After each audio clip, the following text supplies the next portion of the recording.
Do you remember the mechanics of The Sims? How do you control those digital little people? You watched a family grow, carefully designed every corner of a house, and spent hours staring at glowing crystals above their heads. Those diamonds told you exactly how your Sims felt, what they needed, whether they were happy or breaking down. You were the god of that world, the creator, the ruler, the one deciding, will your Sim buy a toaster or a refrigerator?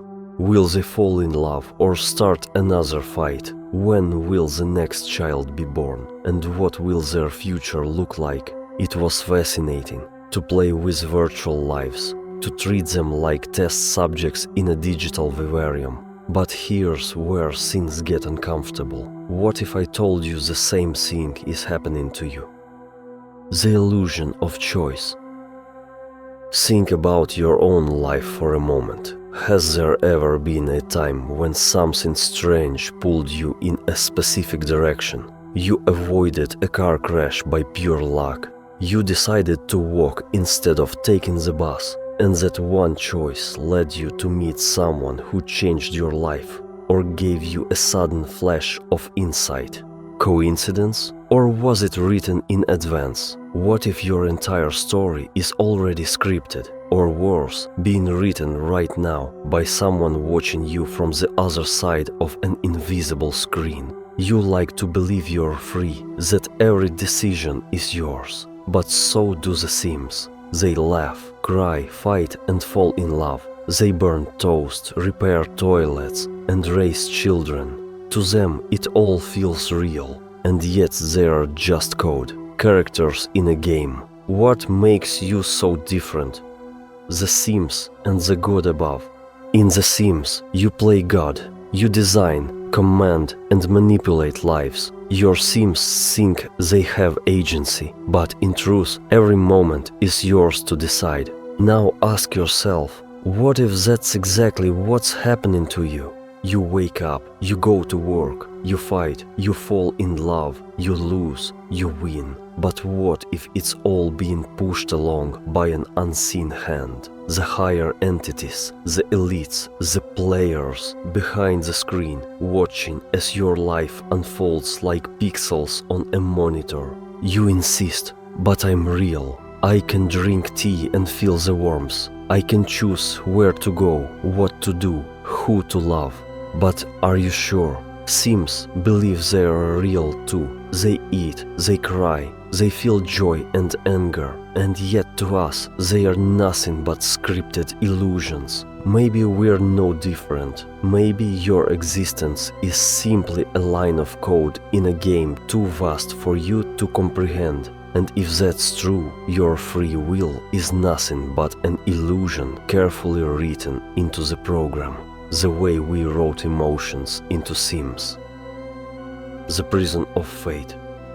Everything around you is part of the script. Religion, myths, even the books that claim to explain life. Perhaps they were written not by humans, but by the ones running this simulation.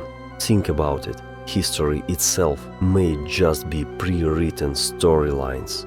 Your suffering, your moments of joy, your great realizations, episodes in a game designed for someone else's amusement. And just like in The Sims, maybe they fast forward through the boring parts, years of grey routine for you, only seconds to them, a click on the panel, a skip to the next scene. Still sure you're in control? Look around right now. The walls, the ceiling above your head. Maybe they're watching, deciding your next move. Perhaps the arguments, the failures, the heartbreaks, all were chosen for you long before you even noticed. You're not a slave exactly. You're more like a cat who believes he's free, while every move is predetermined by instinct. You think you choose, but the player decides for you. That's why the relationship didn't work. That's why the job slipped away. Not chance, but the script. The bees and the matrix.